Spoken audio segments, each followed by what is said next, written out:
ലൂക്കോസ് സുവിശേഷം 2-ാം അധ്യായം 10-ാമത്തെ വാക്യം.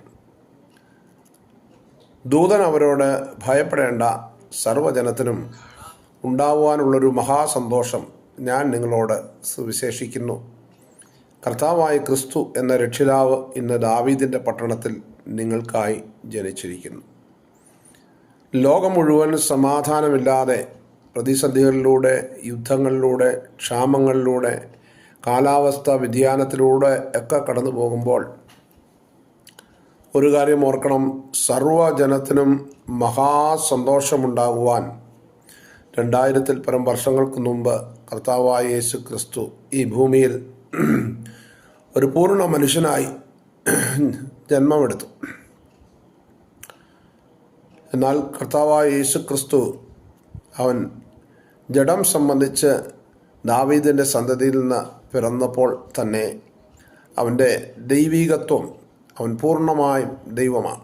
അപ്പോൾ പൂർണ്ണ ദൈവവും പൂർണ്ണ മനുഷ്യനുമായ യേശു ക്രിസ്തു, ആ കർത്താവ് മനുഷ്യനായി അവതരിക്കുവാനുള്ള കാരണം ഭൂമിയിൽ ദൈവവുമായിട്ടുള്ള ബന്ധം മനുഷ്യർക്കില്ലാത്തതുകൊണ്ട് സകല മനുഷ്യരും ദുഃഖത്തിലും നിരാശയിലും പ്രതിസന്ധിയിലും വേദനയിലൂടെ കടന്നുപോയപ്പോൾ തൻ്റെ സൃഷ്ടിയായ ദൈവത്തിൻ്റെ സൃഷ്ടിയായ മനുഷ്യനെ രക്ഷിക്കുവാനായി അവൻ മനുഷ്യനായി ഭൂമിയിലേക്ക് വന്നു.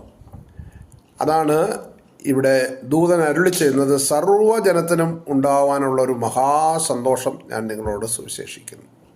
അപ്പോൾ ഈ ഭൂമിയിൽ സന്തോഷം അനുഭവിക്കാൻ കഴിയുന്നില്ല എങ്കിൽ ഭൂമിയിൽ യഥാർത്ഥ സന്തോഷം കണ്ടുമുട്ടുക നിങ്ങൾക്ക് സാധ്യമല്ല.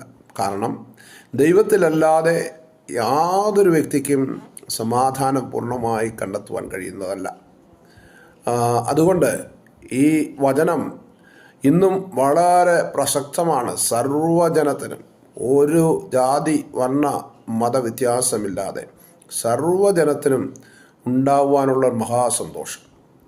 ആ സന്തോഷമാണ് കർത്താവായ യേശു ക്രിസ്തു.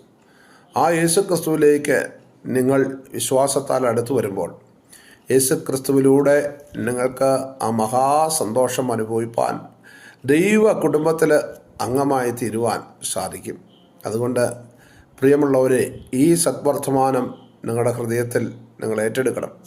നിങ്ങൾ യേശു ക്രിസ്തുവിനെ വിശ്വസിക്കണം. ലോകത്തിൻ്റെ എല്ലാ രാജ്യങ്ങളിലും ഇത്രയധികം പ്രകീർത്തിക്കപ്പെടുന്ന, ഇത്രയധികം പ്രസംഗിക്കപ്പെടുന്ന ഒരു നാമം വേറെയില്ല.